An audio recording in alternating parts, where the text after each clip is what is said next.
আমরা অনেকেই অন্ধ অনুসরণ করি। বেশিরভাগ মানুষ যেটা বলছে, যেটা করছে আমরা মনে করি সেটাই সঠিক। কিন্তু আমরা কখনো ভেবে দেখি না যে সেটা কি আসলেই জ্ঞানের ভিত্তিতে সঠিক? না, বেশিরভাগ মানুষ যেটা বলে সেটাই যে সঠিক হবে এরকম কোনো কারণ নেই।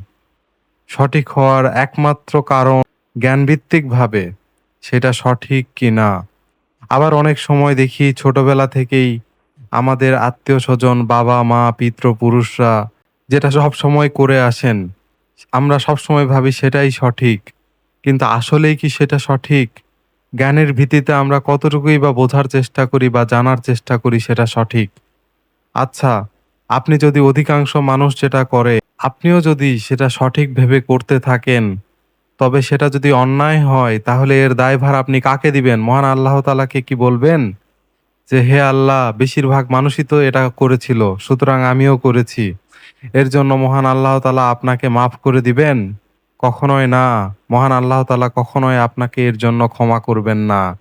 কারণ মহান আল্লাহ তাআলা আপনাকে চোখ দিয়েছেন, আপনাকে ব্রেন দিয়েছেন, আপনাকে ভালো খারাপ চিন্তা করার রাস্তা দেখিয়েছেন। কিন্তু আপনি কতটুকু সেটা কাজে লাগিয়েছেন? আসুন আমরা জানার চেষ্টা করি যে আসলে সংখ্যাগরিষ্ঠতাই সত্যের মাপকাঠি নয়। মহান আল্লাহ তাআলা বলেন, "আর যদি তুমি জমিনে যারা আছে তাদের অধিকাংশের আনুগত্য করো, তবে তারা তোমাকে আল্লাহর পথ থেকে বিচ্যুত করবে। তারা শুধু ধারণারই অনুসরণ করে, আর তারা শুধু অনুমানই করে।" সুতরাং আপনি যদি এই দুনিয়ায় বেশিরভাগ মানুষেরই অনুগত্য করেন, অর্থাৎ মানুষ যেটাকে সঠিক বলছে, মানুষ যেটাকে রাইট বলছে, আপনি যদি যাচাই বাছাই বাদ দিয়ে চিন্তা করেন বেশিরভাগ মানুষই তো এটা রাইট বলে, এটাই তো সঠিক হওয়ার কথা। কিন্তু আসলে কি সেটা ইসলাম সম্মতভাবে সঠিক? কতটুকুই বা চিন্তা করেছেন আপনি? তো মহান আল্লাহ তাআলা আপনাকে ঘোষণাই করে দিচ্ছেন যে অধিকাংশই যদি অনুগত্য আপনি করেন, তাহলে বেশিরভাগ মানুষই আসলে আপনাকে বিচ্যুত করবে সঠিক পথ থেকে। দুনিয়ার বেশিরভাগ মানুষই ধারণারই অনুসরণ করে। বেশিরভাগ মানুষই অনুমানই করে। তারপর আরেকটি বিষয়, যেমন পূর্বপুরুষের অনুসরণ। মহান আল্লাহ তাআলা বলেন, তাদের যখন বলা হয় আল্লাহ যা নাজিল করেছেন তা অনুসরণ করো, তখন তারা বলে বরং আমরা তারই অনুসরণ করব যার উপর আমাদের পিতৃপুরুষদের পেয়েছি। শয়তান যদি যাদের জ্বলন্ত আগুনের শাস্তির দিকে ডাকে তবুও কি?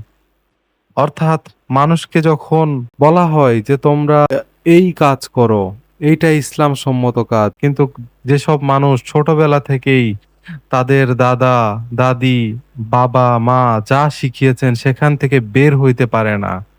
মহান আল্লাহ তাআলা বলেছেন, আল্লাহ যা নাজিল করেছেন তা অনুসরণ করো। তখন তারা বলে যে বরং আমরা তারই অনুসরণ করব যার উপর আমার পিতৃপুরুষদের পেয়েছি।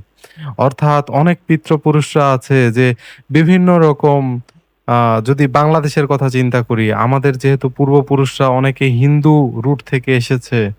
তো সেই ক্ষেত্রে অনেকেই দেখা গেছে অনেক রীতিনীতি ফলো করে যেগুলো আসলে আ হিন্দুইজম থেকে অনুপ্রাণিত, বা আগে উম উম প্রাচীনকালে হিন্দুরা এইসব অনুষ্ঠান করত। বিশেষ করে বিয়ে, তারপর নতুন সন্তান জন্মগ্রহণ, এইসব উপলক্ষে বিভিন্ন রকম অনুষ্ঠান বা রীতি-নেওয়াজ আমরা বাংলাদেশে পালন করি।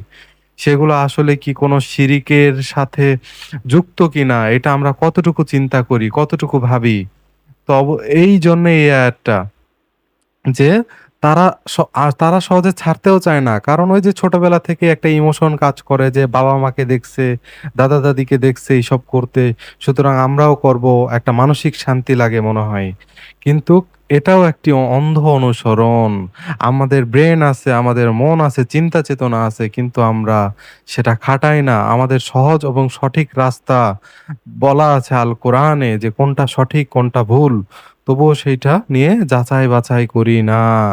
তারা আরো বলে যে আমরা আমাদের পূর্বপুরুষদেরকে এক ধর্মমতে পেয়েছি, আর আমরা তাদের পদাঙ্ক অনুসরণ করেই পথপ্রাপ্ত।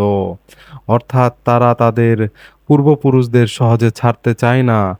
তারা সেই অন্ধবিশ্বাসে জর্জরিত।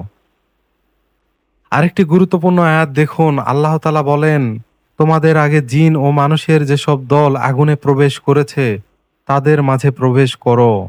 যখনই একটি দল প্রবেশ করবে তারা অন্য দলকে অভিসম্পাত করবে। অবশেষে সবাই একত্রিত হলে পরবর্তী দল আগের দল সম্পর্কে বলবে, হে আমাদের রব, ওরাই আমাদের পথভ্রষ্ট করেছে, ওদের দ্বিগুণ শাস্তি দাও। আল্লাহ বলবেন, প্রত্যেকের জন্যই দ্বিগুণ, কিন্তু তোমরা জানো না। অর্থাৎ আপনি যতই বাহানা দেন না কেন যে আপনার পূর্ববর্তী যারা ছিল তারা আপনাকে পথভ্রষ্ট করেছে, কারণ আপনি তাদের কথা বিশ্বাস করেছিলেন। নিজে কোরআন বোঝা বাদ দিয়ে, নিজে কোরআন রিসার্চ করা বাদ দিয়ে আপনি আপনার পূর্ববর্তী যে মানুষজন ছিল তাদের কথা অন্ধভাবে বিশ্বাস করেছিলেন। এর জন্য কি মনে করেছেন মহান আল্লাহ তাআলা আপনাকে মাফ করে দিবে? কখনোই না। পরবর্তী দলকেও আল্লাহ তাআলা শাস্তির ঘোষণা করেছেন এবং পূর্ববর্তী দলকেও শাস্তির ঘোষণা করেছেন। অনুসারী অনুসরণকারীরা দোষ চাপায় নেতাদের উপর আর দাবি করে তাদের শাস্তি দ্বিগুণ হোক। উত্তর আসে প্রত্যেকের জন্যই দ্বিগুণ। অর্থাৎ অনুসরণ যে করবে তারও দ্বিগুণ, অনুসরণ যাদের করবে তাদেরও দ্বিগুণ। এইখানে কোনো মাফ নেই। অর্থাৎ আপনার বিচার বিশ্লেষণ, বুদ্ধি বিবেচনা এখন থেকেই কোরআনের প্রতি করুন। কোরআনকে জানুন, কোরআনকে বুঝুন। তাহলে আপনি সঠিক রাস্তা জানবেন, সঠিক রাস্তা চিনবেন। অন্য কারো পিছনে দৌড়াবেন না। এই জন্যই মহান আল্লাহ তাআলা বলেন, যে বিষয়ে তোমার জ্ঞান নেই তার পিছনে চলো না। নিশ্চয় শ্রবণ, দৃষ্টি ও হৃদয় এদের প্রত্যেকটি সম্পর্কে জিজ্ঞাসা করা হবে। আপনার শ্রবণ আছে, আপনার দৃষ্টি আছে, আপনার হৃদয় আছে এবং আপনার কাছে সঠিক পথ আছে আল কোরআন। কিন্তু আপনি এসব নিয়ে চিন্তা করেন না।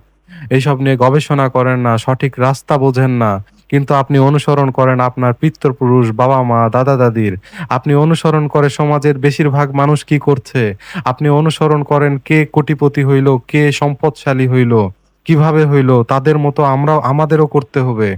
এইসব অনুসরণ কিন্তু আপনাকে সঠিক পথে নিয়ে যায় না, বরং আপনাকে ধ্বংসের দিকে নিয়ে যায়। অর্থাৎ বেশি, বেশি করে কোরআন নিয়া চিন্তা করুন, কোরআন পড়ুন, গবেষণা করুন এবং সঠিক রাস্তা খুঁজে পান।